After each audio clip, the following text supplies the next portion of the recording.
L'info écho avec Capital.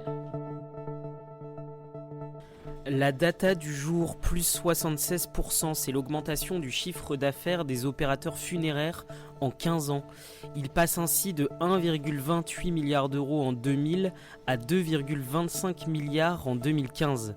La Cour des comptes vient de publier son enquête menée auprès d'une quarantaine d'organismes comme les chambres mortuaires, les services extérieurs de pompes funèbres et les services publics ou encore les crématoriums.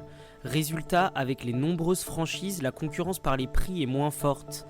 Ainsi, depuis l'ouverture à la concurrence en 1993, l'indice des prix des prestations funéraires a augmenté 2 fois plus vite que celui de l'ensemble des prix à la consommation.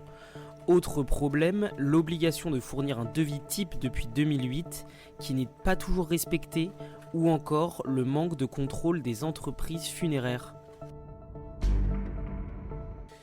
Le coup de gueule est poussé contre le travail détaché. Pour rappel, une directive de 1996 permet à un employé travaillant dans un État membre de l'Union européenne d'être détaché pour aller travailler dans un autre État membre.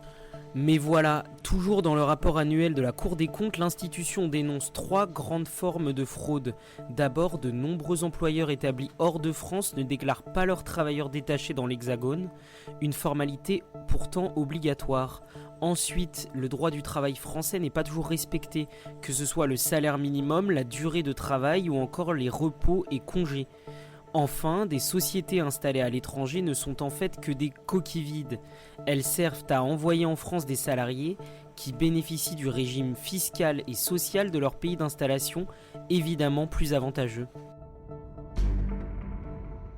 L'info pratique Capital. Attention si vous êtes client de Bouygues Télécom.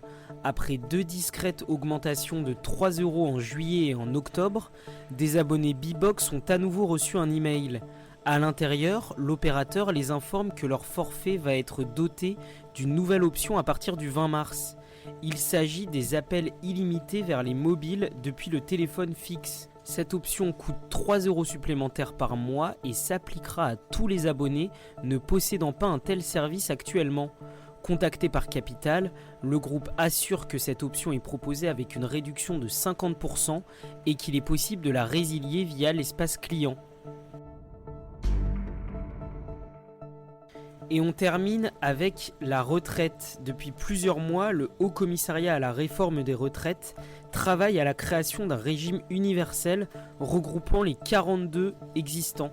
Alors que l'on ne sait pas encore quand sera étudiée la future loi, un groupe vient d'être créé à l'Assemblée nationale pour donner son avis sur la question. Capital a interviewé sa présidente, Corinne Vignon, députée de La République En Marche de Haute-Garonne. Pour elle, il ne s'agit pas d'étudier les spécificités de chaque régime, mais plutôt d'aborder des questions transversales comme la retraite des femmes ou encore la pénibilité. La députée juge aussi important que cette réforme se fasse cette année, puisque les Français réclament de l'équité. Retrouvez l'entretien complet sur capital.fr. C'était l'info écho avec Capital.